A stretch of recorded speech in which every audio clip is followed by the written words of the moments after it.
Saudara, siapa sih yang ingin hidupnya tidak bahagia? Pasti semua orang ingin hidupnya bahagia. Tetapi dalam kenyataan orang mungkin malah banyak ya yang tidak bahagia. Bisa karena sakit atau penyakit. Bisa juga karena apa? Finansialnya yang sedang terpuruk, ekonominya sedang buruk, bisnisnya sedang jatuh. 2 hari ini saya menerima 10 tamu yang semua menceritakan perekonomian yang sedang jatuh. Bahkan diantaranya ada yang menangis, cemas, khawatir nanti bagaimana itu. Nah, ketika saat ini saya akan men-sharingkan bagaimana ketika perekonomian atau sakit dalam kondisi seperti itu kita bisa tetap merasa bahagia, dan ini akan saya sharingkan berdasarkan pola pikir prinsip yang disampaikan oleh seorang filsuf Stoa namanya Epictetus. Tapi sebelum saya melanjutkan sharing ini, saudara, baik jika Anda like video ini, lalu Anda menulis komentar pada kolom komen. Silahkan Anda sharing apa yang pernah Anda lakukan untuk mengatasi kesulitan Anda, atau bagaimana Anda bisa tetap bahagia di tengah keterpurukan yang pernah mungkin Anda alami. Karena dari situ saya akan belajar banyak dari Anda, orang-orang lain juga akan belajar dari Anda, dan ini juga ibadah. Lalu jangan lupa subscribe bagi Anda yang belum subscribe, dan share video ini kepada rekan-rekan atau saudara-saudara Anda, agar apa? Mereka mendapatkan manfaat, dan ini adalah ibadah, saudara, perbuatan baik. Nah, bagaimana ketika kita berada dalam perekonomian yang sangat buruk, ekonomi kita atau sakit, tetapi tetap bisa mengalami bahagia? Epictetus mengatakan gunakan prinsip dikotomi kendali. Prinsip ini bunyinya begini: di bawah bumi ini, dalam kehidupan kita ini ada hal-hal yang memang di bawah kendali kita, dan itu bisa kita kendalikan dan harus kita kendalikan.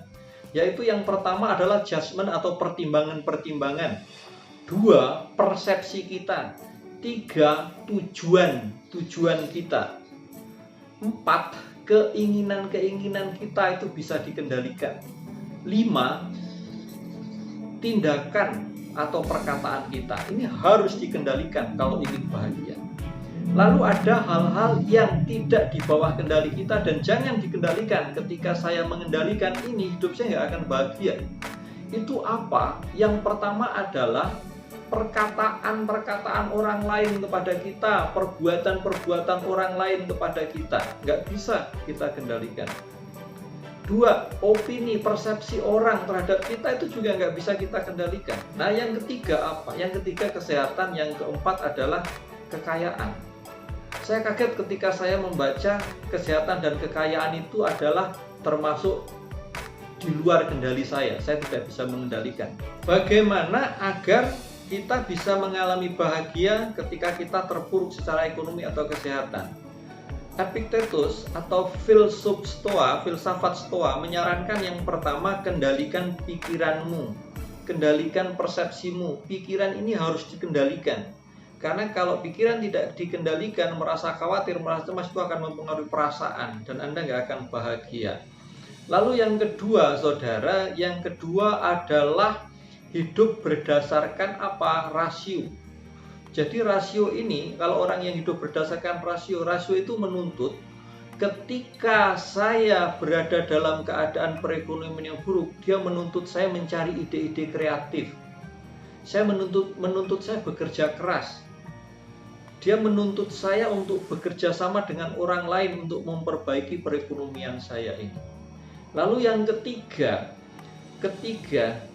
beranilah untuk menerima kenyataan. Banyak orang tidak berani menerima kenyataan. Keberanian ini adalah sebuah keutamaan. Dan yang keempat adalah menahan diri. Menahan diri dari apa? Menahan diri dari obsesi untuk memiliki yang berlebihan. Saat kita terpuruk, kendalikan keinginan, kendalikan obsesi untuk memiliki yang berlebihan.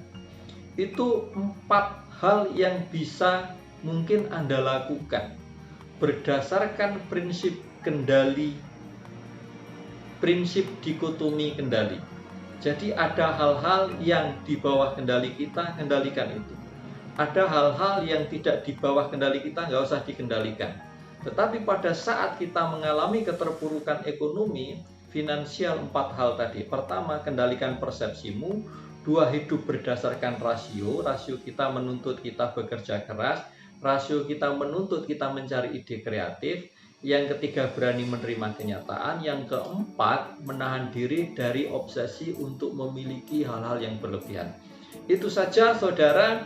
Saya akan lanjutkan sharing saya ini pada video berikutnya dengan dua contoh hebat yang menggunakan prinsip ini sehingga dia bisa bertahan di dalam penderitaan. Semoga, saya berdoa, semoga Anda dan saya selalu diberi kesehatan dan hidup kita menjadi lebih baik dalam kesehatan maupun pertumbuhan ekonomi. Jangan lupa subscribe dan share video ini kepada rekan-rekan atau saudara Anda. Anda dan saya bisa membuat perbedaan menjadi lebih baik. Sukses kembali.